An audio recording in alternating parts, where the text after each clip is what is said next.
Well, well, well. Well, well, well, well.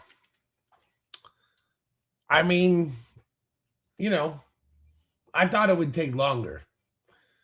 I honestly thought that it would be a thing that, was going to take years for, the first strike to occur, or, that ultimately it was going to take a change in regime in, the White House and for anything to occur, for anything to happen. And I just didn't think that anyone anywhere had the balls to say, I'm going to take on what the United States does or thinks. But it turns out that's wrong, because the former Prince Andrew, not Prince Andrew anymore, mind you, of course, let's let everyone be reminded now, was arrested for suspicion of misconduct, of course, released, and, all of those things. So that's obnoxious. But let's take a bigger picture of what this means. This means that someone actually linked to the Epstein files was actually fucking arrested for it. And of course, it was not the United States government that took any action on this, because as we know, we don't need to worry about the Epstein files because the Dow is over 50,000, right? We don't need to worry about the Epstein files because the stock market is killing it lately, baby. We're making so much cash. Who gives a shit about the Epstein files or anything else? So the UK had to be the ones to take action. And that leaves us in a scenario in which finally someone has done something, even if it's a small something, even if he was released, probably because, I don't know, the UK system, I'm sure they have bond, bail, whatever, and I'm sure he was able to pay that. But let's consider the possibility that for once we're on to something. Someone connected to these motherfuckers has now been threatened. And there is a real, honest to God, true possibility that we can actually get information about what has occurred here. Because now someone's livelihood is at stake. Their reputation was already destroyed. We already all knew Prince Andrew was a piece of shit, or Andrew Windsor, whatever the fuck. We all knew he was a piece of shit. Nobody's discounting that. But now, having been arrested for it, having been put in a situation where his livelihood could actually be put at stake, now we're seeing something. Now we're seeing some action. And this is only the beginning, because, the way to handle this is, hey, you're going to spend the rest of your life in prison.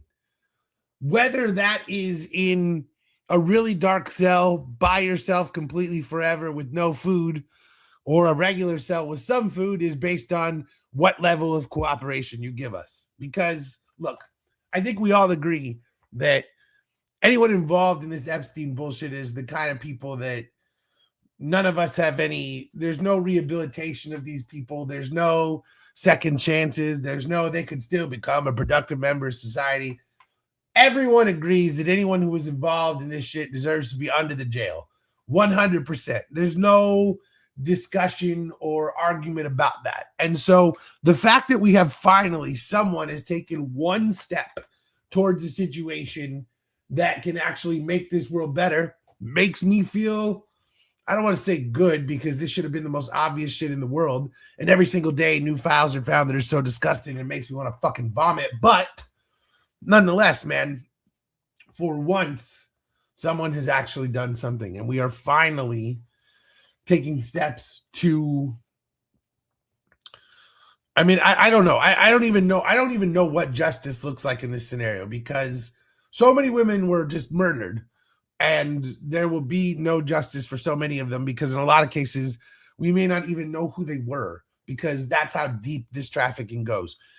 And the victims, their lives have already become so horrible that I don't even know what justice is here, especially because so many of the men involved in this are so old, some of them dead, that it feels like they've just gotten away with it. And so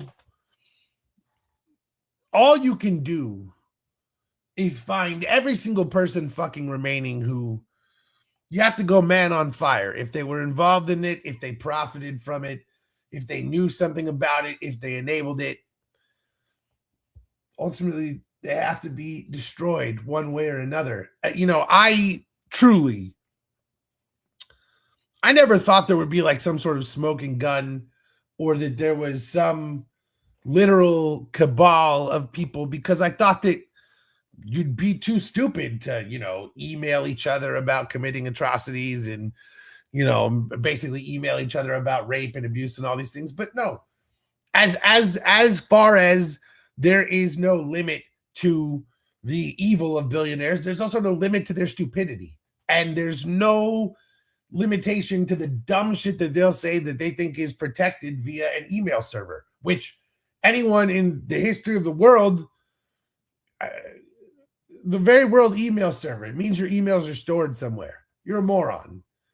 And the number of things that, thank God, we have access to because of these idiots should be what is needed to take down, like, I don't know, half the politicians in the fucking world, it seems like, and every billionaire with them. And so, of course, every single dollar is being used to fight against this. But for once, this arrest means that, at some point, someone's going to talk. There's going to become a time where someone is going to talk. And, I think arresting this stupid motherfucker, who now we're not going to call him Prince, fine, great, whatever. The former Prince Andrew, whatever. Like, I like how we're pretending that crimes committed under the, while being British royalty somehow means that, like, well, now you're a disgrace to the, the British royalty. It's like, the Brits tried to enslave half of the world, and, all of their wealth, all of the money of the British royal family is just stolen mostly from Africa. So what is so grandiose about the British royal family? Yeah. I mean, yeah. Okay. We got a very good comment here. The rapist formerly known as Prince, but he should still be known as Prince because fuck the royal family. Yeah, exactly. Right here. This is it. You listen to France when it comes to political rebellion and cheese. Those things are very true. And listen, this arrest, this could be the thing that we know that motherfucker was on this island. And if he starts talking about what he actually saw, and, maybe he was party to so many horrendous things that he simply won't. You never know. People are, again, evil. But it is very possible that this is the straw that, if not breaks the camel's back, that cracks the foundation. This could be the beginning of something. I never thought anyone connected to the British royal family would do anything for any crime. I didn't think they would ever be in trouble in any way. And the fact that even if it's a person that is, again, he's canceled, he's been ignored by the fact that this happened at all with one of the richest people in the world, with, a country in the UK that, let's not be honest, is particularly spineless, just like we are. They don't do anything to anyone who commits crimes among their politicians and royalty. We certainly don't do it. So for them to actually take this step is, for once, the biggest step in the right direction. And all these fucking people who are searching the Epstein files every day and posting new shit that they find in emails, because there are millions of documents and it's literally been outsourced to the world to solve all this shit. Well, those are some pretty goddamn good people with some pretty strong stomachs, because I can handle about one page at a time of this shit, and I don't know how the rest of these people are doing it. So good for them, because I think we can all agree that every single one of us would go full scale Taken should any of this shit happen to anyone that we knew. So, yeah, and I would endorse that shit. Kill these motherfuckers. Again, put them under the jail. There's no redemption for this. And now, fuck, for once, we may have something. So, thank you to whatever local judge signed the warrant to actually arrest that son of a bitch. Because we've actually done some shit for once. So go UK.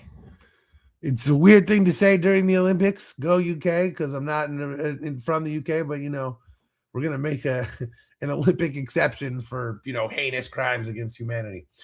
And now I can only imagine that his favorite intro is coming right in after discussing the Epstein files. I can't imagine that there would be anything like that's the perfect connection right here, right? Is let's just go from Epstein files to sport. But that's what we do here. We talk about socialism, we talk about sports, we talk about alcohol and marijuana. Those are some of the things that come up occasionally. What are you gonna do? But I know what we could do. And let's do that. Finally, the bee has come back to the Blunt Doctor Show. What's up, everybody? Glad to be back here on a 3-week streak now. You already know we about to get into it. The fact that we're a day late but still doing it is proof of the new life of this show, because in the past I'd just be like, we'll do it next week, and then we wouldn't do it next week, then we'll do it a year later. So now we're back on the momentum. It's important to remember this show began in a garage. Like I literally started doing this in a garage in like 100-degree summer heat. I would be like dying. And I would be like, we got to record it like 9 p.m. because it's only 102 degrees at that time. And we have grown into a bedroom. So yeah. I still miss the old intro. And then he comes in with this is the Blunt Doctor Show. I know. I really need to get back to my I had a whole thing and I need to do it. But that's the beauty of doing a show every single week. You can just start doing things again. I should create my own intros instead of using these AI ones, because AI is the devil. But like I pay for Google One for storage space, so I have access to it. So I'm like, fuck it. I'll do this rather than pay $300 to a graphic designer. And that is why the world is being destroyed. So what are you going to do? All that water just to keep up those machines. All that water just to make a dumbass thing that isn't even accurate because the basketball is shaped like a football. But what are you going to do? Speaking of football, so because we're in the off season, obviously, and we're not only in the off season, but we're in like pre-draft, pre-free agency. Like this is the deadest time. Maybe I don't know if the UFL started again, or maybe that's happening in March. I'm not sure. I think it's closer to March, April time. Yeah, we're in the super dead world of football, and so that's when obviously people, instead of talking about something else, start releasing a bunch of all-time lists, because as we know, the only thing that we can do is talk about football 24/7, 365. There's not anything else in the world. We don't have families, friends, relationship, jobs, loves, hobbies, anything else. We don't have football. So, of course, Bleacher Report does their thing, and they do a top quarterbacks list, which was, as shown to, as we saw it, was a top like 10 all-time list, but is actually 99. They released their top 99 quarterbacks all time, which, surprise, surprise, headlined by Tom Brady. Goat Brady. Yeah, I mean, there's no question about this. There's no doubt. There's never going to be any discussion, and that's fine. That's good. That's as it should be. But some of the other things on this list, first, we're just going to talk about the top 10. They're pretty reasonable. But as you go further into this list, I want to find the people who ranked this. And I want to take a mop out of a dirty dishwasher bucket, and I just want to shove it in their face, because I cannot get over how terrible this list gets. It starts really good, and then it just sort of descends into chaos. There must be this list has to be written by one old white dude who's in my day, and then one Gen Z person who has never watched football but has played Madden, because this list is it's a lot. It's a lot. It's all over the place. It's truly absurd. I mean, look, again, the top 10 are okay. Brady goes to Montana. I think that That's fine. You know, Mm-hmm. I'm not losing any sleep over The former GOAT. that. You know, that's fine. Um, you go up and then Peyton Manning.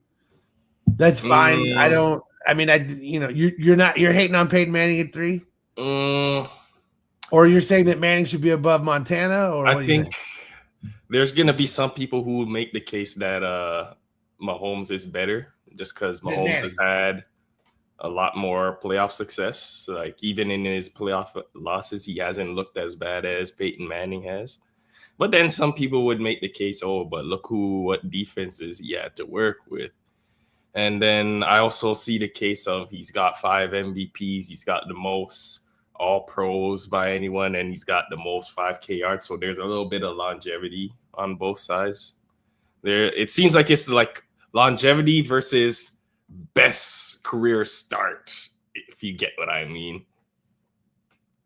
Well, what would you? I don't even. I really have honestly never even thought about this. To be completely honest with you, like I'm always so focused on how all these debates are shaped in the, like versus Tom Brady. Like I think about Mahomes versus Brady, Yeah. and Peyton Manning versus Brady, Mm-hmm. and Joe Montana versus Brady. That's how I always think about these things. Well, But that's I've never the GOAT. considered the Peyton Manning and Patrick Mahomes thing. And I guess it's one of those things where, because ultimately, again, it's a team sport. It requires more than just, it requires a good general manager, a good coach. You need health, luck, all these things. But like Tom Brady didn't win 7 Super Bowls because of, health, luck, a good coach, it was because of his greatness in so many clutch situations.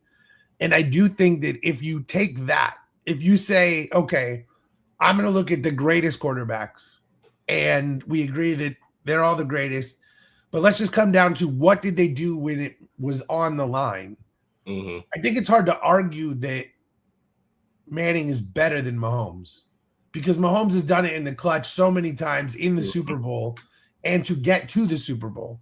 Mahomes and Brady have had very similar careers in terms of, like, save for the fact that Mahomes got to 4 in a row or whatever. The Chiefs have had a little bit more success than the Patriots in that way.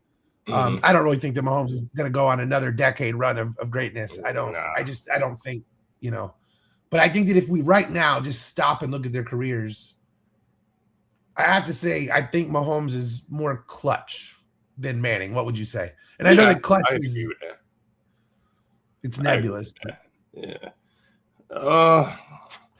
Like I said, like outside of like his 2 Super Bowl losses, like how many bad games has he really had when the money was on the line? You know what I mean?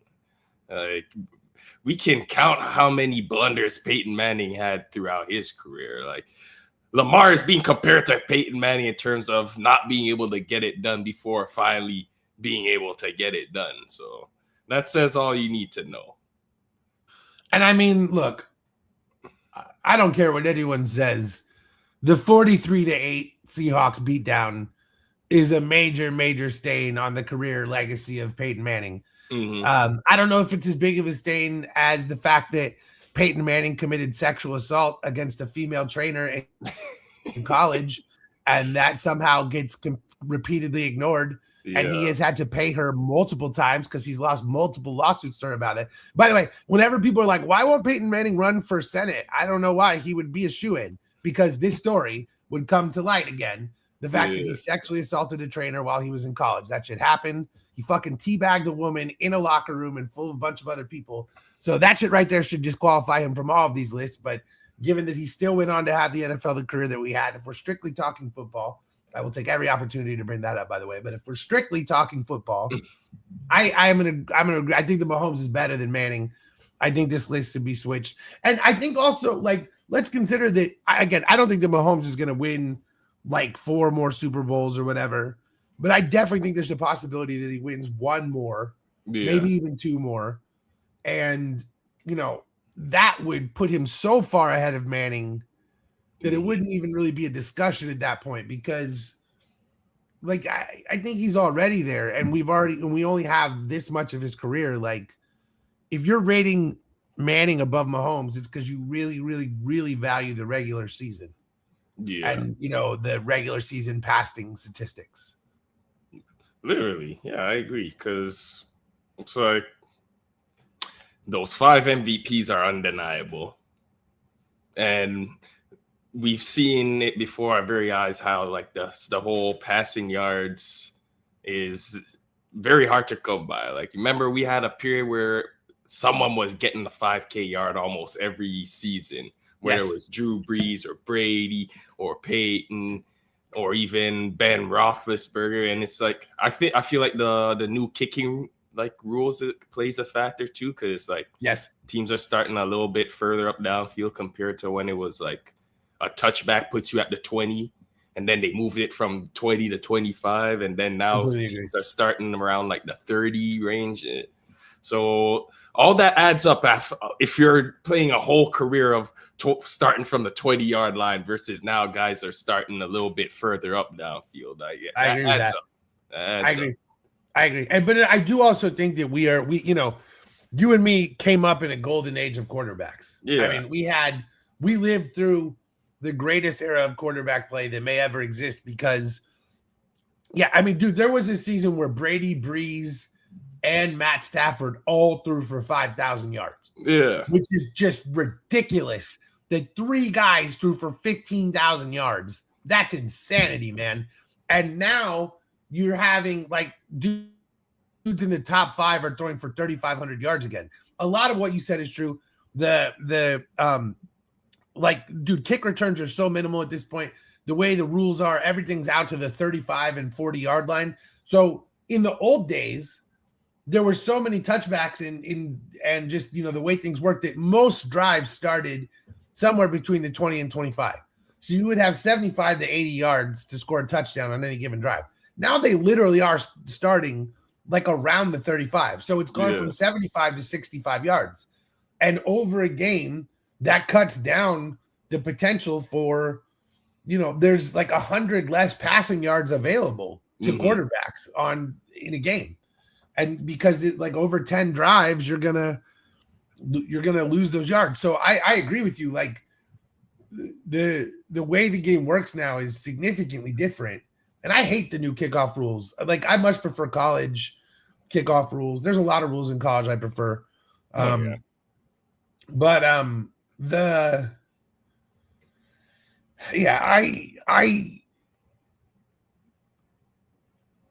I think that football is a game that's defined by winning. I think that when you look at, and I know that all sports are defined by winning. I understand that, but I'm saying like in basketball, there's so much less parity.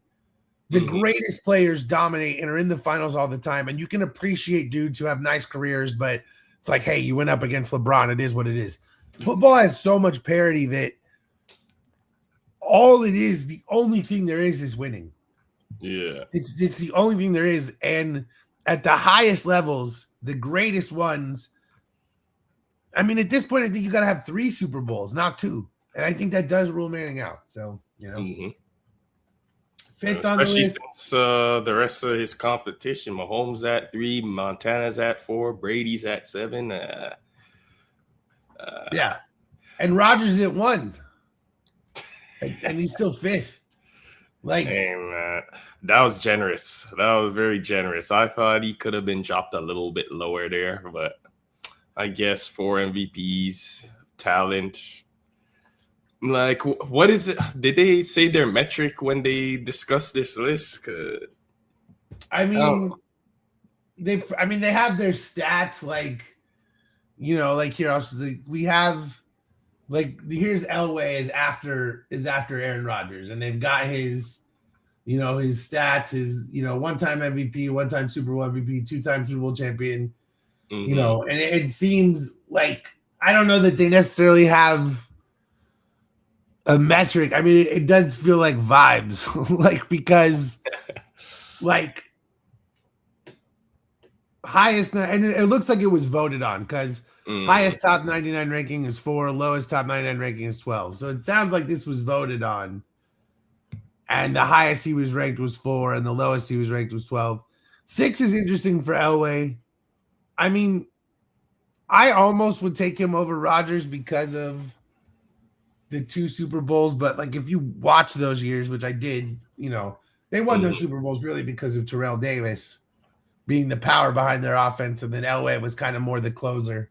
True. I mean, Elway was awesome, but they never won anything before Terrell Davis showed up. Now, to be fair, Elway went to tons of Super Bowls. He just got his ass beat over and over endlessly by, various, 55-12, right, by the 49ers. And I mean, that's the thing about Elway. LeBron situation too, where when he lost, it didn't look good at all for him. Like LeBron hasn't lost like a close Game 7 or something like that. Whenever he loses, he's usually like he's been swept twice. He lost, I do believe like he lost a couple in 6. I don't remember if he's lost in 5 yet, but a lot of his losses, it didn't look good. But then when he wins, he looks amazing in those wins. But I do think it's true that this whole thing about, I never lost in the championship, but it's not more impressive to lose in the second round. Yeah. Like Elway did make a bunch of Super Bowls. And maybe that was the time when the AFC was significantly weaker than the NFC. So overall, they weren't whatever. But I do think that there's something to be said for the fact that Elway went to like 5 Super Bowls or 6. And Aaron Rodgers has gone to what, 2? 1. Like, I do think that there's something to be said, like, because again, I understand losing in the championship is not good.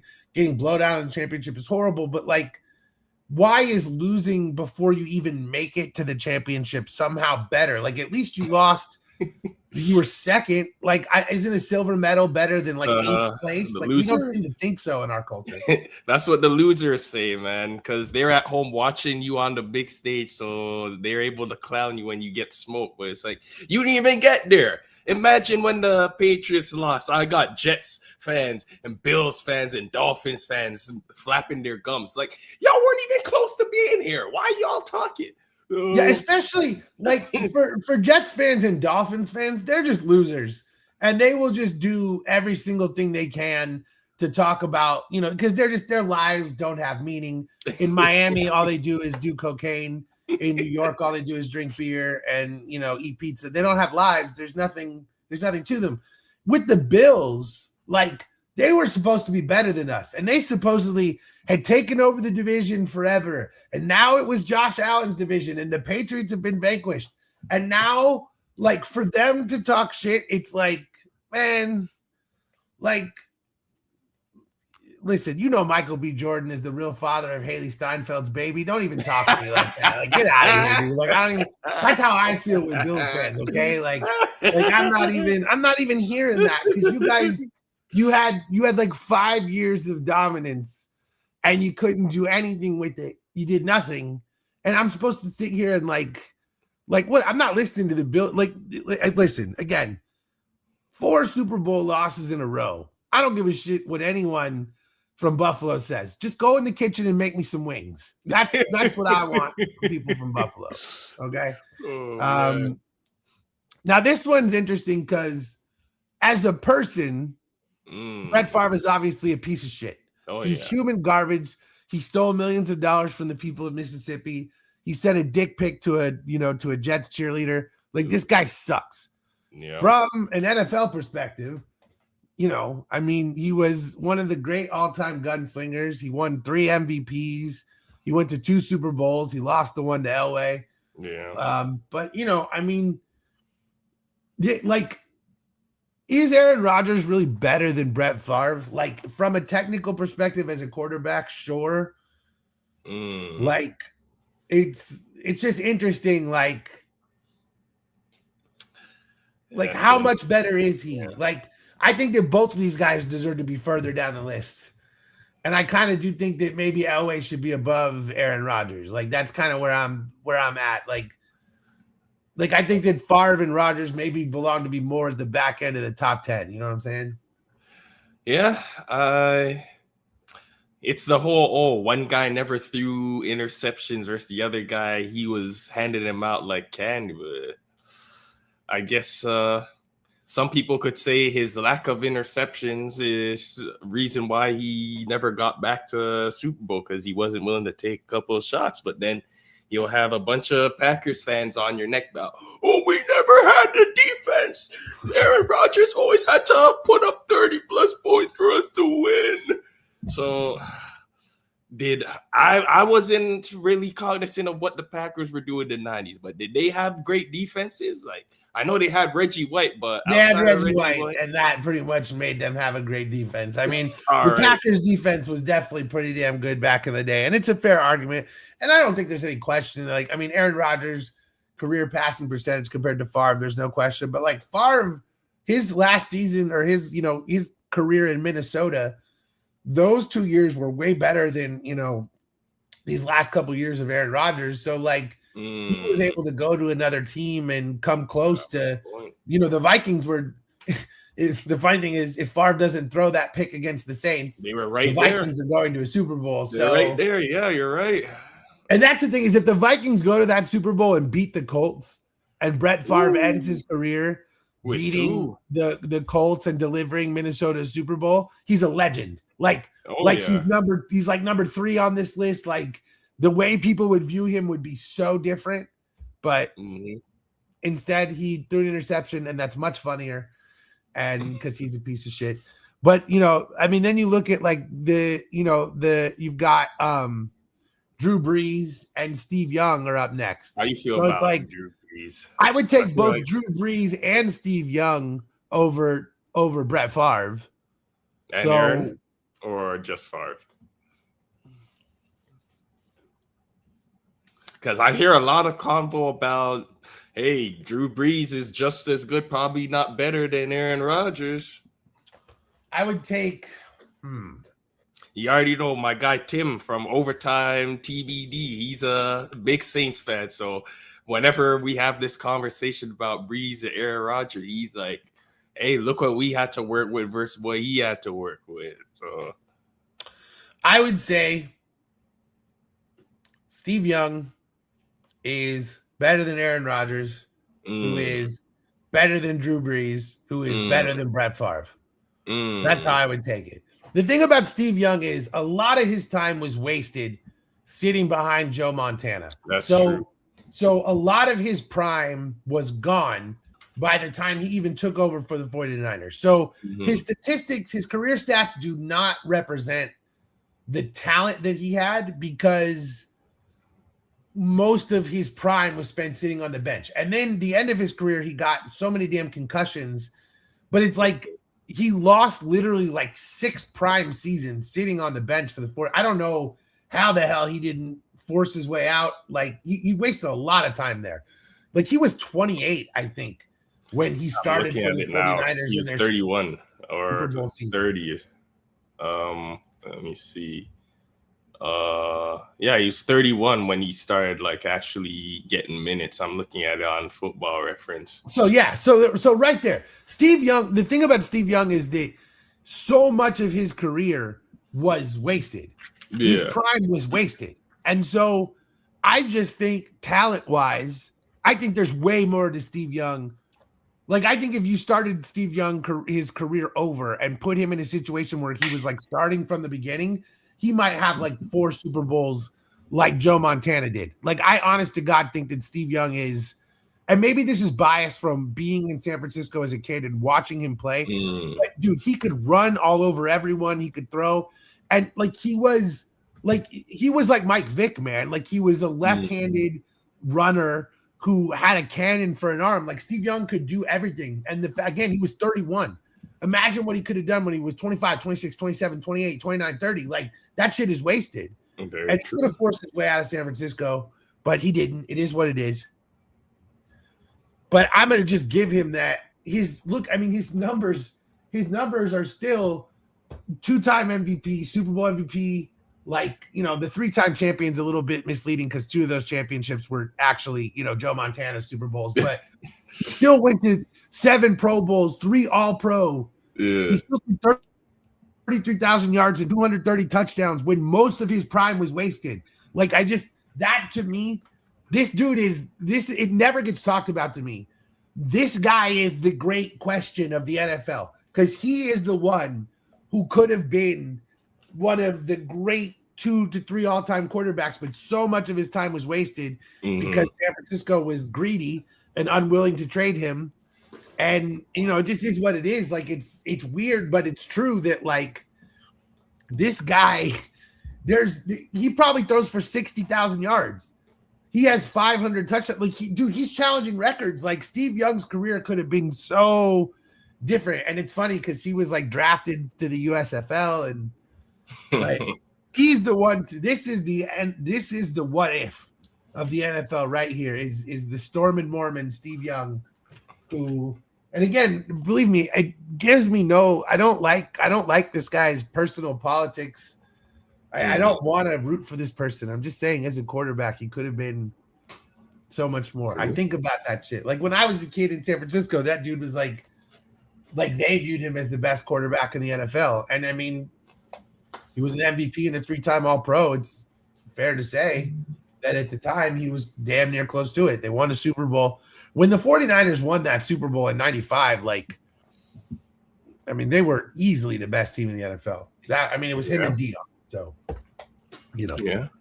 I am an advocate for the Steve Young praise. I'm not mad at that. Yeah. It's one of those you had to be there to really understand how good he was. Yeah, and I'm showing my age on that one. I know. And I know I sound like grandpa when I'm like, if you watch Steve Young, you know that he was really the greatest of all time. Like, I know that, but I'm just saying if you statistically look at how good he was and the fact that most of his career was wasted, it's like, dude, there was now, okay, fair enough that when he played in his 30s, he didn't have as much tread on the tires as other dudes. So, he didn't have the lingering injuries and all those things. That's fair. I'm not saying his stats would have doubled, but I think it's fair to say that there are a lot of really good years that were lost there that who knows what he would have been if he had been in another situation. I do think about that a lot. And then, of course, rounding out the list of top 10, before we just get into yelling, because I'm going to yell, is Dan Marino, the greatest to never win one. Yeah. As they all say. Another guy I never actually got to see. I only seen the highlights, but everyone who was around always tells me he was considered one of the best in terms of just pure passing at the time of his retirement. I mean, the thing is, when the Dolphins went to the Super Bowl in his second year, I think it was like 83 or 84, like no one in the world was throwing in the way that they did. Like they were throwing like the way that teams do now. Like nobody threw downfield in the way that they did. And so I do think that he did have a lot to do with, revolutionizing the passing game. Because like if you look at like the 70s and, Dan Fouts and the San Diego Chargers, like they started to really throw the ball more than anyone ever had, but they never won a Super Bowl. And then again, the same thing with the Dolphins. They're throwing the ball more than anyone. They never won a Super Bowl.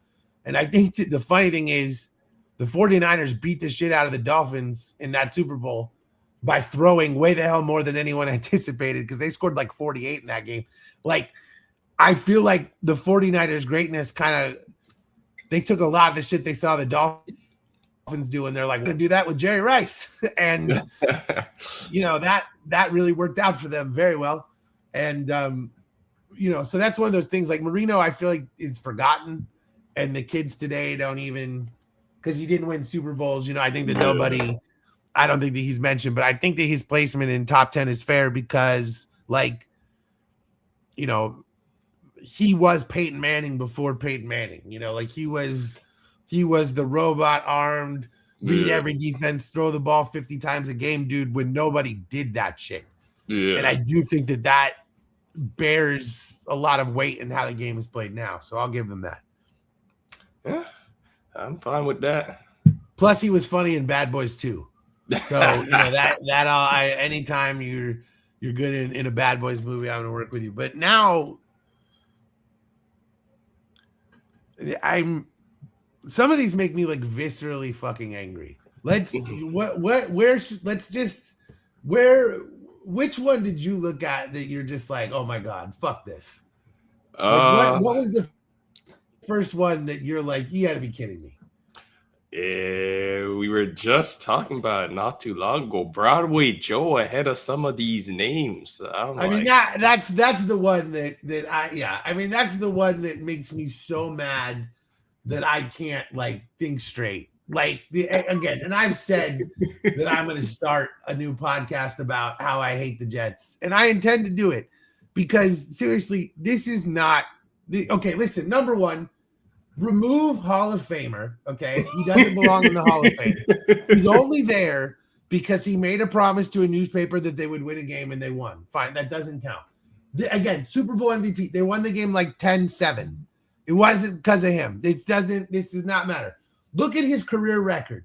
48% wins. Okay? Yikes. 62-63. He lost more games than he won. He has 173 touchdowns, 220 interceptions. He has 50 fucking more interceptions than he does touchdowns. His career pass percentage is 50.1% pass completions, and his career rating is 65.5. Okay? A quarterback rating of 65 wouldn't even let you be a backup in the NFL now. And he's the 33rd greatest quarterback of all time. This is all because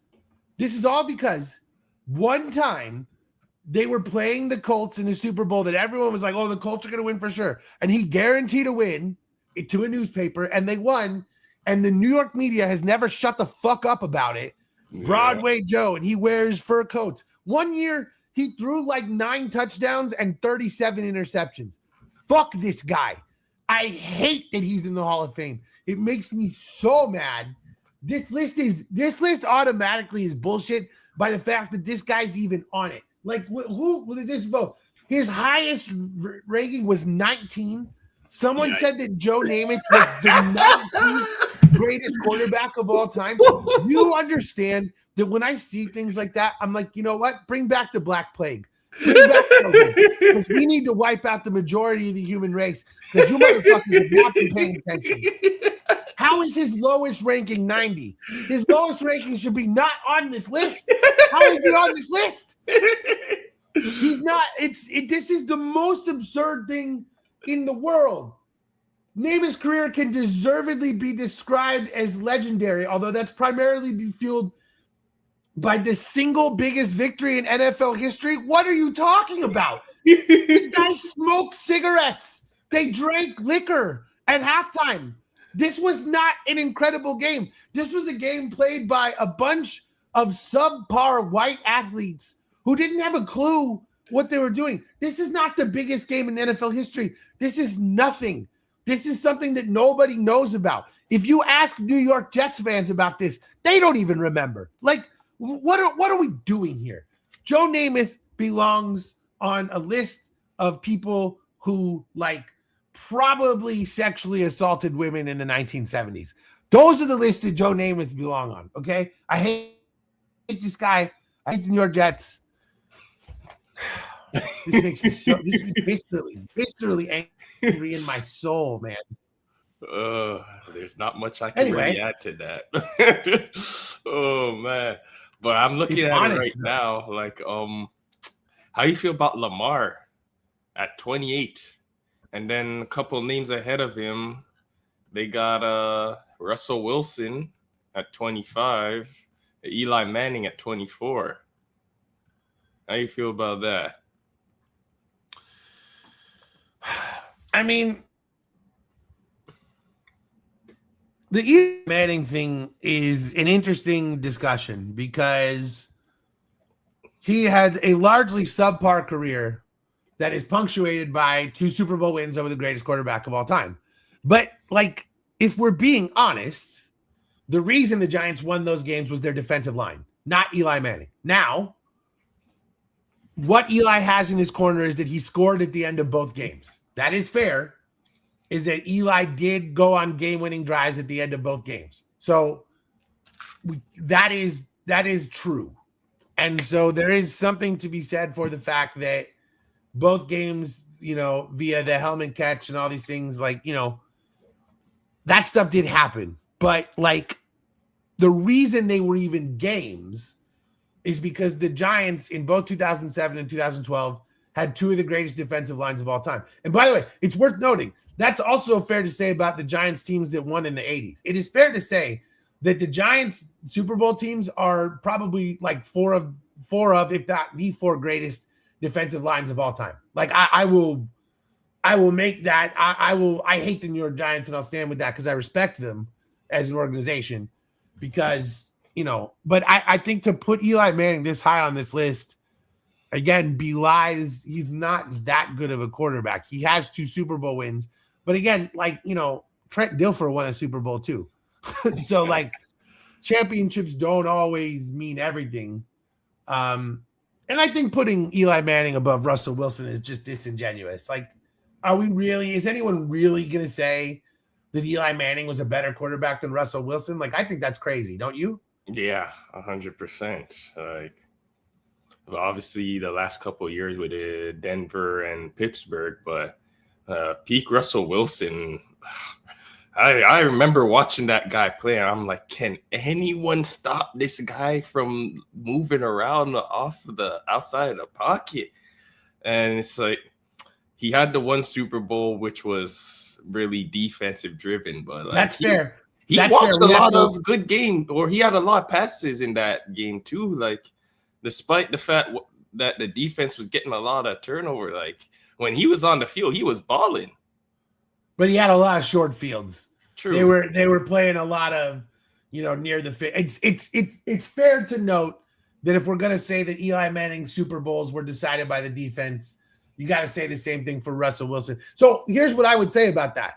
They were both in 2 Super Bowls. Yes, Eli Manning was 2-0. Russell Wilson was 1-1. Funny enough, 3 of those Super Bowls featured the Patriots. But so let's just throw all the Super Bowls out and just look at who was the best. In this case, I think you can just throw the Super Bowls away and just say that Russell the defense did everything in both games. Yeah. And the thing is if you're going to argue the best performance in any of those Super Bowls was Russell Wilson's performance against the Patriots in the Marshawn Lynch Super Bowl. He was good in that game. Yeah. He was very good in that game until the interception. They just ran the one play that they shouldn't have run because the Patriots were prepared for it. I was watching that shit. I was watching all the do your job stuff and everything before the Super Bowl, just as a warm up. And it's just amazing that literally you can see it when the play when it comes out. Brandon Browner goes over to Malcolm Butler and he says, "Hey, I'm going to jam Curse and you're going to go around and you're going to go hit Lockett. And you're either going to, knock the ball out or pick it off." They knew what play they were running. The Seahawks had scored 7 touchdowns on that play, I think, that season. Yeah. And the thing is that Lynch didn't convert multiple and one scenarios in that game. So I understood why the Seahawks did what they did. Everyone was like, they should have given it to Lynch. Okay. It wasn't a guarantee. They had 4 and 1 chances in that game, and he didn't convert any of them. Yep. It wasn't a guarantee. No, it was dude, he failed on all of his 3rd and 1s. I think he got 1 3rd and 1, and then the 1 4th and 1 they had, he did not get. So Lynch was not having that good of a game. The previous play was great, but this whole revisionist history that Marshawn Lynch was dominating the game, that is not factual. Russell Wilson was dominating the game, and that's why they threw the ball. And, the Patriots were just ready for it. But I said it at the time, and I stand by it. I think Russell Wilson was a top 5 quarterback for 6 or 7 seasons of his career. And I don't think Eli Manning was anywhere ever near that. So, and Eli Manning never sniffed an MVP. And Lamar Jackson has 2 of them. Yeah. So, but Lamar's playoff performances are horrible. Yeah. So with Lamar, it's a little different for me because he's never even come close to a Super Bowl. It's hard to – Lamar has no playoff success. He doesn't have a single playoff game that you go, man, Lamar put the team on his back and they won this incredible game, and now they're in the Super Bowl. He's not even got there. He hasn't even gotten to a conference championship. 2 MVPs are nice, but I can understand I don't agree. I believe that Lamar Jackson is a better quarterback than Eli Manning, and I would put him ahead of him on this list. But I can understand the idea that because Lamar has actively fucked up the Ravens in the playoffs a couple of times. He's had some bad games. Yeah. So, it's very interesting. The one thing that kills me here is Phillip Rivers is one spot ahead of Namath. And like you couldn't have two more opposite dudes. Like Phillip Rivers has tons of like he owns every Chargers record. All of his statistics are amazing. And he was let down by his defense every single year, every single time. He has no Super Bowls. He never even went to one. Like Phillip Rivers is the exact opposite of Namath. Like Phillip Rivers was everything you want in a quarterback, has all the statistics, could do everything, but he had none of the like team to win one. And at least they knew on this, if they had put Namath ahead of Phillip Rivers on this list, I might have just like thrown some, I don't know, name.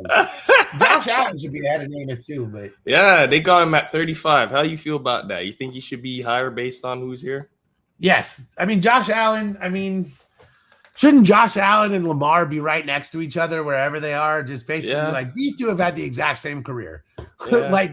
like they've literally had like at least like Josh Allen's come close when he has his heartbreaking losses, but like I don't know, like you were talking about Donovan McNabb, Matt Ryan, like I do feel like there's a weird like there's some hatred on some pretty good quarterbacks here. Like, like some of the dudes, like it's kind of a weird list. Like it's like you go up a little higher and you're like Rich Gannon is ahead of Drew Bledsoe, and it's like, okay, Rich Gannon had one season. All right. Like Michael Vick is 52. And it's like, that's probably fair. But Mike Vick also like changed the way we view football. Like, shouldn't he be higher on this list? Like, he literally changed the way that we view the game. Like I think that I think Mike Vick should be higher than 52. Like, but then like Flacco's 53, and Flacco has a Super Bowl win. Hey. And then Andrew Luck is 55. But like nobody on planet Earth would have ever taken Flacco over Andrew Luck, but he retired early. So, it's at a certain point, this list becomes how do you value things? Yeah. Right? Like, and this, it just becomes completely, and that's the thing about voting, like, it's completely subjective. Like, Andrew Luck's highest rating is 31 and his lowest rating is 75. So that's like a wide range of what people think about him, but clearly his longevity is ding, which is fair. He didn't have any. Yeah. Well, he got beat up to oblivion, to be fair. Yeah, it's true. It's true. I mean, where's Jim Kelly on this list? Like, that's a question. That's a question that needs to be asked, because he's, again, the guy's in the 30s, if I'm not mistaken. He's 22nd. Okay. 20. So, yeah, I mean, Jim Kelly, again, 35,000 yards, 237 touchdowns, and again, 4 straight Super Bowl losses. But, they went to 4 straight Super Bowls. I think 22 is fair. Dan Fouts is 23. Again, he changed. See, that's the thing, is right there. Both Fouts and Jim Kelly are ahead of Eli Manning. So right there, that's respect for the play of quarterback. So is Warren Moon, who's ahead of all of them. Warren Moon's 21st on the list, which, I mean, Warren Moon, he had the record for passing yards for so long. When you consider, everything. Stafford's ahead of Moon. Interesting. And he was a CFL legend as well. Yeah. That's Warren Moon's, his records include the CFL for sure. So, I mean, it's definitely interesting. I mean, again, when you get beyond a certain point, it's, opinion. That's why I meet. How you feel about Goff and Burrow? Burrow's at 66. Goff is at 63. I mean, that's just insanity. Like, Joe Burrow's a better quarterback than Jared Goff. Like, I don't know what we're talking. I mean, that's just because Joe Burrow's been injured. Like, that's ultimately what that is. They both lost in a Super Bowl. But I mean, Burrow's career is so much like Marino. It's so funny. Like, just the way they play, lost the Super Bowl the second year. Like, there's so much to them. Like, Burrow's career, unfortunately, has become defined by injury. That's the biggest issue. And that's why he's not higher on this list. But I don't I don't know how you can, like, with a straight face say, well, I'd rather have Jared Goff than, like, Jared Goff has had 2 good stretches of his career, and those were when he had basically the best offensive coordinator in the game with him in Sean McVay and then Ben Johnson. And this last season, he was decidedly human, and the Lions did not make the playoffs. And so Joe Burrow plays for a team that doesn't employ scouts, that didn't have a fucking gator cart to get him off the when he tore up his knee, he had to walk off because they don't even have a fucking cart to roll him off. The Bengals are the cheapest team in the league, and he got them to a Super Bowl. Like, if we're considering context, Joe Burrow should be like 30 spots higher on this list. So yeah, that's how I feel about that. The other I feel about Jalen Hurts. Well, and the other thing is Y.A. Tittle, who won like so many championships, and like it's just so funny that like this. I remember this one dude who used to argue that Jameis Winston was actually better than Tom Brady. And then who said that? It was this dude who it was this dude on Twitter who I think had maybe a mental illness. I don't know.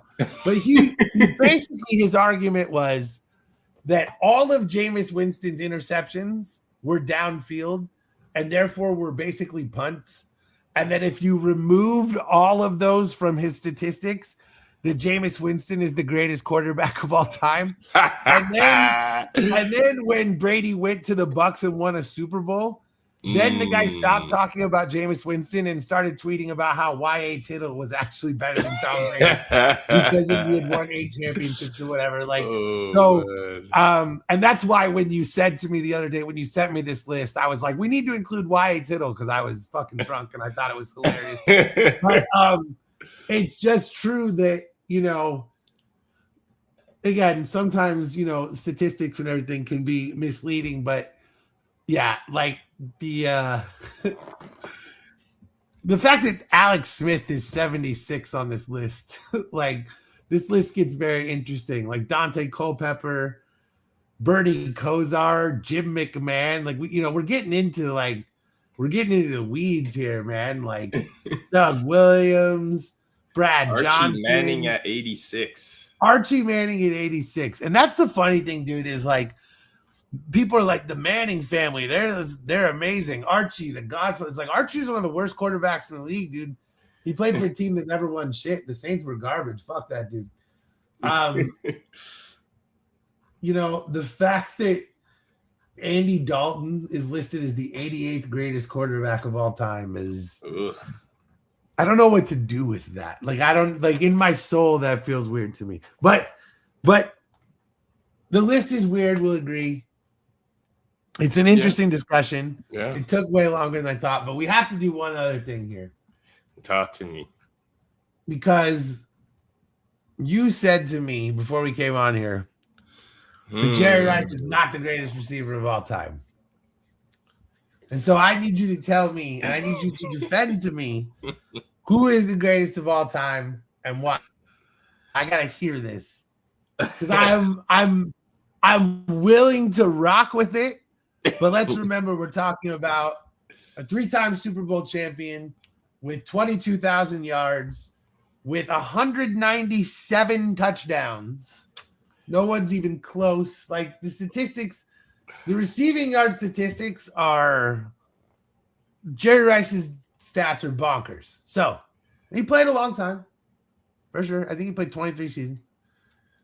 But you got to tell me who and why. I'm going to listen, and I'm going to take it in. Let's hear it. All right. So the fact that we're even having this conversation, most people don't even let me step to the floor because it's usually, Jerry Rice is the greatest. There's no debating it. But I have to make the case for my guy, Mr. Randy Gene Moss. And the reason is, for one, I've never, in my years of watching this game, I'm 31 right now, turning 32 at the end of the year.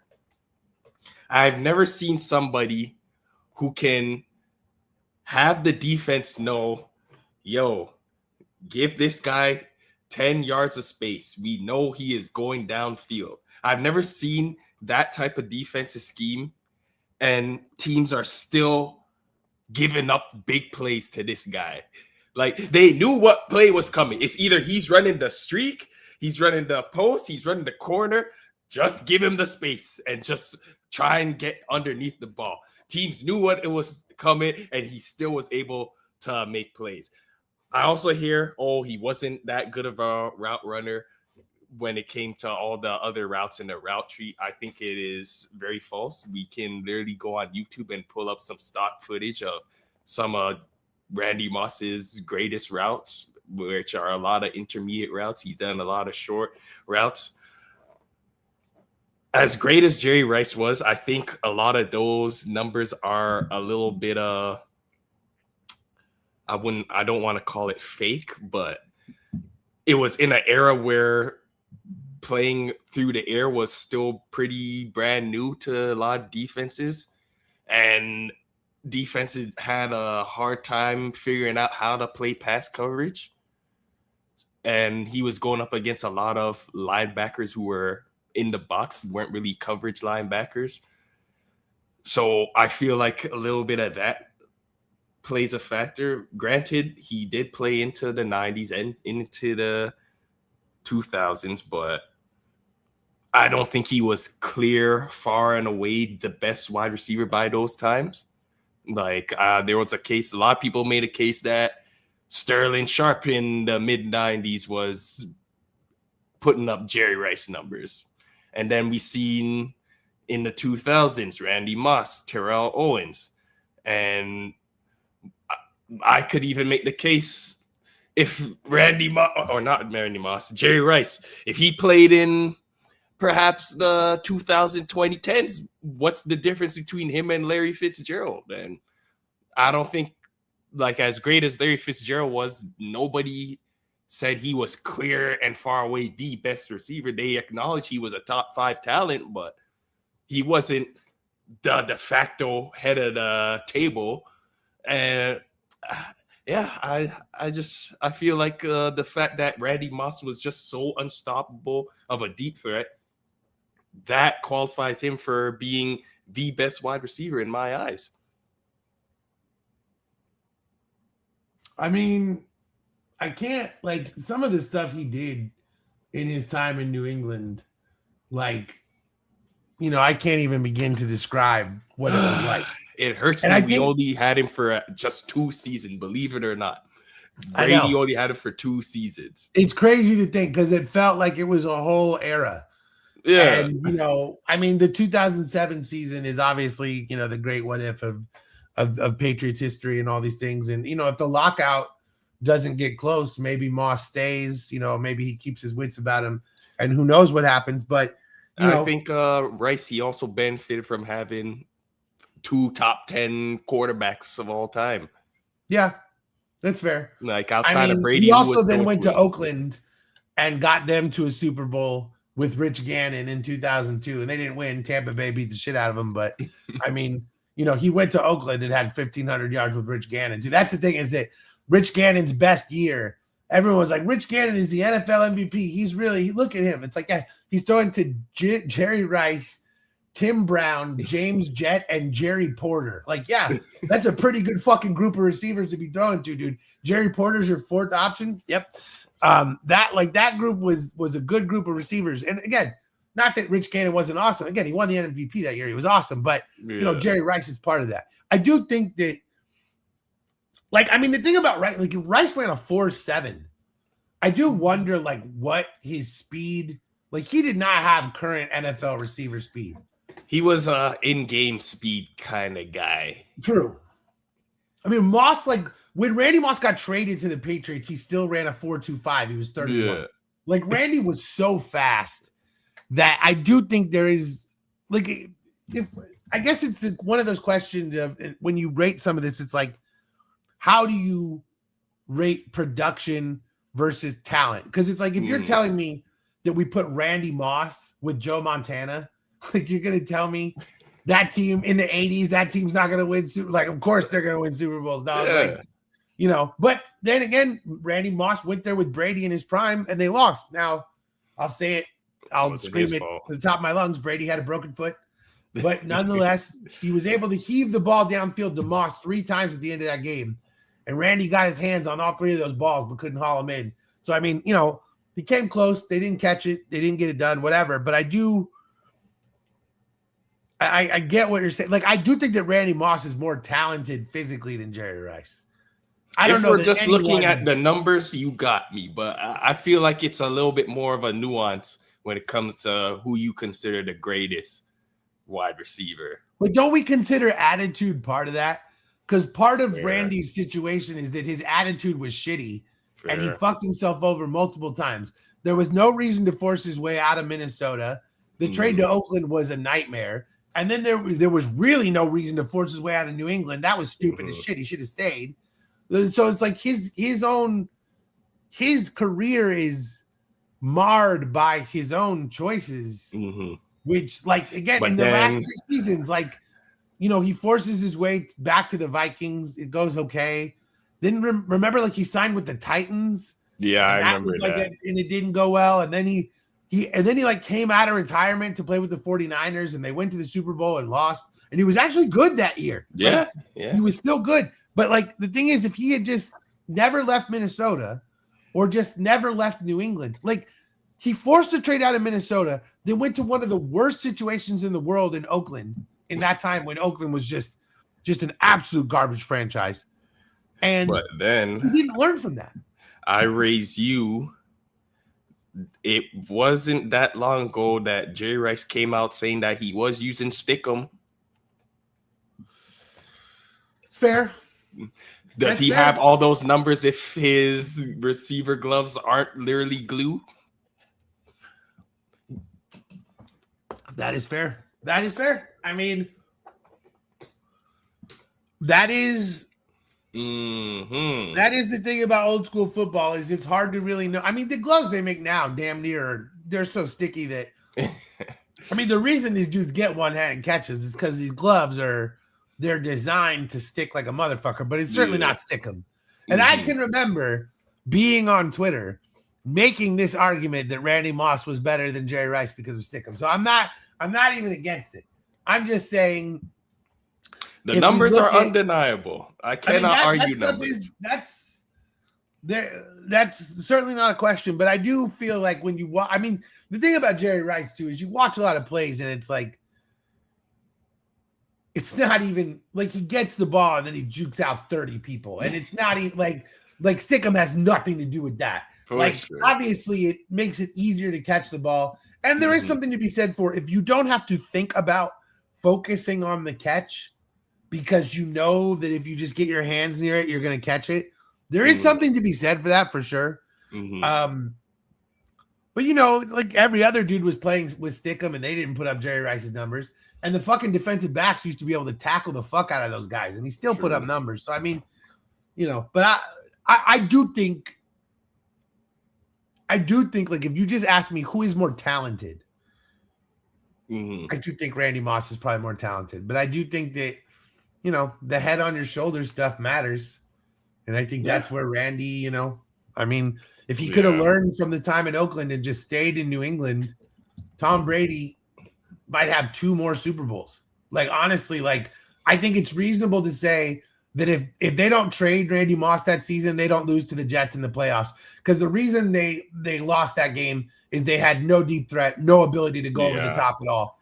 And if Randy Moss is in that game, it's a different game. And I believe they win the Super Bowl that year. And I do think that him forcing that trade cost them a Super Bowl.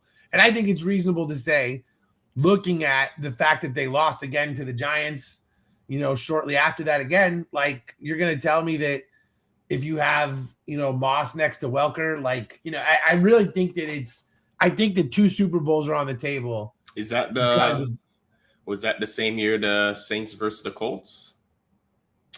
When they lost to the Jets? Yes, I believe so. So we would have no. That was the previous year. The year that we lost to the Jets, is 2010. So that Because was the Saints and the Steelers, Colts was 09. Packers. Yes. Okay. I believe, and it's my mind's fuzzy. I've smoked a ton of weed. I'm old. No matter what, there's 2 Super Bowls on the table, damn it. I really believe that. And so I do think that Brady's legacy, I think that was a mistake for the Patriots to trade him. I don't think they should have listened to it. I think they should have just said, we're going to take care of you and you're going to stay here and we're just going to tag you and just deal with it. And I really honestly believe it would have been fine. And I think that was one of Bill's biggest mistakes. Bill's biggest mistakes, in my opinion, are trading Randy Moss and benching Malcolm Butler. Oh, brother. Eric Rowe lost us that Super Bowl. I'm sorry. It's just true. Like that Alshon Jeffrey touchdown does not happen with Malcolm Butler on the field. And that, that changed the game. We had them fucking 3rd and long in their own zone. We're about to fucking actually get on top of this thing. Yeah. And he hits Alshon Jeffrey in the back of the end zone in Eric Rowe's face. Yeah. And if Malcolm Butler is in the game, Alshon Jeffrey does not score on that play. Yeah. Yep. And so I just that one kills me because though I think those things cost us 3 Super Bowls. And I think the Bills' arrogance, I do think that I think about that shit a lot, which is funny considering we have 7 or 6 Super Bowls and 7 if you count the, which I obviously count. But the point is, Brady has 7. I got one for you. 3 more. I got one for you. Could have been 5. Yeah, it would have been unfair. Well, I got another one. How you feel about a guy like Antonio Brown? Despite everything that we know about him now that he's done playing. I mean, that's the thing about Antonio Brown is it's like, again, it's like he's a horrible, horrible person. So off the top, we have to mention, obviously, he's a scumbag. All of those things being said, pretty much the only person who ever knew how to defend him was Bill Belichick. Other than that, he was completely unstoppable. I mean, the dude had 145 catches in one season? Like, I mean, it's an interesting thing because it's the whole thing about peak versus longevity, right? Like, do you value a dude who is really good? It's like you said, like Larry Fitzgerald is 2nd all time on the yardage list. But does anyone really believe, did anyone ever at any point believe that Larry Fitzgerald was the 2nd best receiver in the league? Probably not. There was probably some seasons where he was top 5 a lot of years. But at no point in his career was Larry Fitzgerald ever the best receiver in the game. There was no point where you would be like, this dude is far and away number 1. There's no question. Larry Fitzgerald, there was no Randy Moss seasons or Jerry Rice seasons where Larry Fitzgerald was the guy. There were a lot of years where he was very good. And there might have been a couple of years where his statistics led him to be at or near the top of the league. But Larry Fitzgerald's greatness came from the fact that he was consistently good, putting up somewhere from 1,000 to 1,400 yards every year, no matter who the quarterback was, no matter what the situation was. But there's no like, oh, Larry went for 20 touchdowns or 1,800 yards this year. Like Larry was consistently good, but never the best. But he ended up with the 2nd most yards of all time versus a guy like Calvin Johnson who retires early, but at his prime is literally easily the best receiver in the game. So like, what do you value? Because Antonio Brown never had his head on straight. And if he had not been a dumbass, he might have approached some of these greatest all-time lists statistically because he was putting up such major numbers. But, he forced his way out of the league early. He was an idiot. And, it's one of those things. So, like, what do you value? Like, doesn't having your head on straight mean something? Like, I think it has to. Yeah. But do the Bucs win the Super Bowl without Antonio Brown? I don't know. I honestly don't know the answer to that question. I don't think they do. He was a huge part of that Super Bowl run. Yeah. For Tampa just Bay. Being the 3rd option behind Mike Evans and Godwin was just enough. And I mean, because of the fact that he still had number 1 option talent. Yeah. And it was impossible to defend the Bucs offense. But he's also he's human garbage and forced his way out of the league early. Like it's a very I don't know how I think that when you frame greatest of all time, it includes every single thing. Like, I don't think any discussion that has Peyton Manning as the greatest of all time, anything, is a genuine discussion if you don't talk about the fact that he was convicted of sexual assault. And I'm not saying that to troll. I mean that being a quarterback is being a leader. That's literally the job description. And sexually assaulting a woman in a locker room in front of your teammates is not being a leader. And I don't care that it happened when he was in college and he was young and all these things. That's all bullshit designed to cover for the fact that he did something fucking horrible. And that shows how little he values other people. And you can't tell me that a position described as the greatest leadership position in sports has nothing to do with leadership off the field. I can't get with that. And so, we know wide receivers are divas. Like Randy Moss and stuff, it's like all receivers are divas. That's part of being a receiver. T.O. was one of the biggest headaches in the league, but teams kept acquiring him because we know how good he is. Like, where do you stand on T.O., by the way? Like, that's one that's... He's in my top three. My top three is Randy Moss, Jay Rice, T.O. Wow. Yeah. Okay. So you take him above Larry. Yeah. Which is interesting because Larry definitely had more consistent hands, but T.O. had more explosive ability. Yeah. Like T.O., if he had like the hands, if he had like Randy Moss hands, he might have been able to be better than Jerry Rice. And I think just never had like... I think T.O.'s claim to fame is the fact that like he was like an all-pro in like 3 different locations, and like outside of, I think, Deion Sanders, he's the only person who can say they did that. Plus, let's not forget, like, he tore his fucking leg apart, and 6 weeks later led the Super Bowl in receiving yards against the Patriots. Like, he like when you go back and watch that game, the 2005 Super Bowl against the Eagles, like T.O. is like unstoppable, and he had torn his leg up 6 weeks earlier. They said it was going to be 6 months. This guy, I don't know what he did. I don't know what steroids he took. I don't know what HGH he took. But the man got himself back in the game, baby. He had to sign a waiver just to play that game, just so they could be like, hey, if you aggravate even more, we're not liable because we didn't want you playing. 100% he took HGH, and I don't even care. Like, I'm not even mad at that. I'm glad he did it because, like, dude, what are we doing? Like, baseball's best era was the steroid era. Like, sports are so dumb. These guys should be juicing all the time. Like, why do you want LeBron to retire early? Let him take HGH and play for 5 more years. What are we doing here? Like why are we preventing the greatest stuff of all time? I want LeBron to play with Bryce. Let's see it. Let's just keep this shit going, baby. Like, I'm all about HGH. I want Tom Brady to come back. I said it on this show before. I want Brady to come back in like an Eric Weddle situation where it's like for 4 games. I want to see that shit. I want to see it so bad. And I wanted to do it when he's 50, just because why the fuck not? Let's go full George Blanda and just take this shit to another level. I'm really dating myself with these references here. People are like, who the fuck are you talking about? Talk to him, Monk. Any thoughts on any of the coaching hires? Do you care about any of them? Do any of them, were they stupid to you? Were any of them good? Or you're just kind of whatever? I'm just curious if any of them like stood out to you. I do like I like to see what the Raiders do with Kubiak. Yeah. I assume they're going for Fernando Mendoza, so let's see what he's able to do with that. Yeah. I do like that. And I like Mike LaFleur for the Cardinals, but I just think the problem is institutionally the Cardinals, much like the Bengals, are cheap. And I think that when you don't pay for scouting and you don't pay for a good locker room, the Cardinals have a high school locker room. And that stuff matters in free agency. Arizona too? Yeah. You got to have the best locker room in the world. It's got to be AC chilled. Yeah. You got to have frozen drinks. You got to have the Atlanta Falcons locker room. The Falcons locker room is amazing, and you need to have that out here.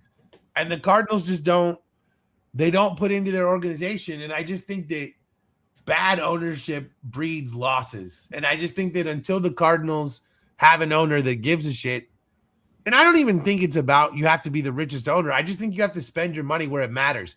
This dude gave Cliff Kingsbury a monster extension and then fired him the next year, then hired Jonathan Gannon, who was worse every single year than Cliff Kingsbury. Like, you're wasting your own fucking money. Build better facilities. Stop firing coaches every single year. Like the guy wastes his own money on shit that doesn't matter. Like, you don't need to hire a new coach every year. You need scouts. You need facilities. You need analytics. You don't need to hire a new coach every season. Like, that's what these people don't get. And, you know, these billionaires just throw their fucking money away. And it's like, hey, give it to me. I'll do a better job, asshole. I played Madden. You clearly have it. So. I do think I agree with you, though. I like Kubiak with the Raiders. And I also think it's funny, kind of considering they just hired 2 dudes from Seattle basically in a row. But you know, Mendoza, I love Mendoza. So I think that's a home run too. I'm very interested to see what the Cardinals do with Kyler Murray. And I'm also interested to see if Kyler Murray goes back to baseball, because he's only 28 years old. He's only 28. And if he called the A's and said, I want to come back, I think does they he would still have the baseball skills though? Who knows? What position was he playing? He was like an outfielder. I mean, he was good. He was a number 7 overall pick. He wasn't, he wasn't like incredible, but I think that he was somebody who could hit, 250 and steal some bases. And I just wonder, given how his quarterback career has turned out, like, here's the thing. The Cardinals are clearly going to move on from Kyler Murray. They're going to be done with him. Who is going to ask him to start for them in this era? He's the smallest quarterback in the league. He had one season where he was on MVP pace, and the only dude who seemed to understand him was Cliff Kingsbury, and they fired that dude. Yeah. Who is going to say, hey, Kyler, we're going to revive your career? I don't see that happening. Yeah. I think he's going to go back to baseball. I honestly, legitimately think that shit's going to happen. I think that when the Cardinals release him, it's because essentially eat that dead money, huh? Well, I think they'll eat it this season. They may trade him and then someone else will release him, but I think it's going to be dead money. And I think that Kyler Murray is going to be looking at backup quarterback jobs. And I think that he's going to look at himself and say, I am only 28 years old. I am only, 7 years removed or whatever, 6 years removed from baseball. I think I can still do it. And the thing about baseball is at age 28, you still have the opportunity to have a pretty damn solid baseball career. So I honest to God believe that within 2 years, Kyler Murray will be in the Oakland Athletics, or excuse me, Sacramento, Las Vegas Athletics organization again. I really honestly believe that shit's happening. You can be the first one to say you called it. I mean, if Tebow did it, why the hell not Kyler Murray? Like, Tebow was like 33 when he went back to the Mets. So what the hell? Why not?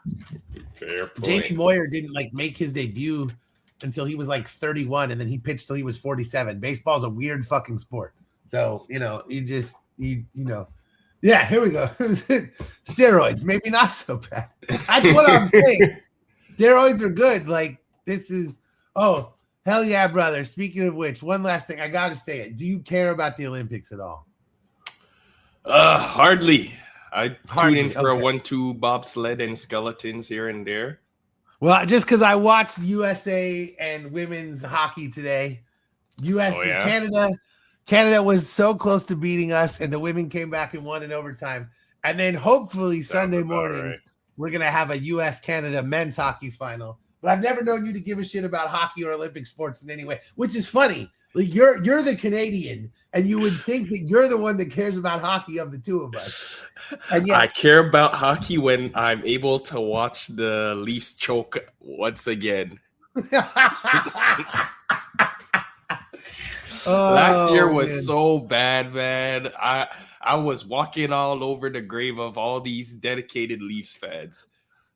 You're such a fucking Toronto hater. It's so funny.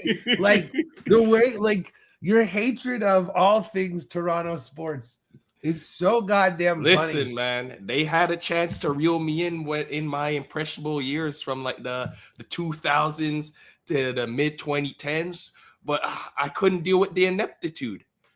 I couldn't deal with the ineptitude. You're not wrong, but slam.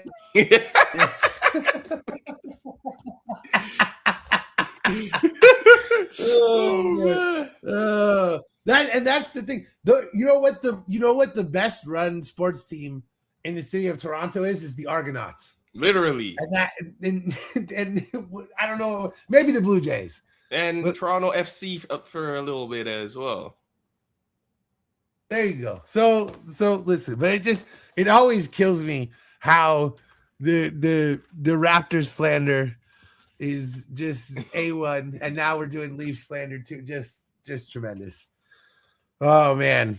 Oh, amazing stuff. Well, one more week until the NFL starts selling us on all of its draft bullshit. So it's going to be exciting to discuss. Can't wait. Whether or not the 32nd overall pick is worth the 35th and 74th overall pick in a trade. Oh boy. NFL offseason gets to me, man, because it's so like we treat every single player like they're the answer to every problem. Yeah. And 90% of them are not even going to be in the league in 4 years. And it's just like the draft now is just like, hey, so your grandmother was murdered. Tell me about that. And that's like every single draft pick is just like your mom worked 7 jobs and was raped. That's crazy. Tell us about your mom's rapist. What do you know about your mom's rapist? She got raped like a motherfucker, huh? That was crazy. Like what? Like the way they do this, it's like their drafts are the NFL draft is, and forgive me for using this term, but it's black trauma porn. Yeah. Like it really is they literally, it's let's get black men on the dais and ask them about the worst day of their life. And let's make them talk about it so that they can improve their draft stock. Like, what are we doing? Like, and we're going to talk about it here on the show. So indeed, we will be there. We'll be there. Any last thoughts, man?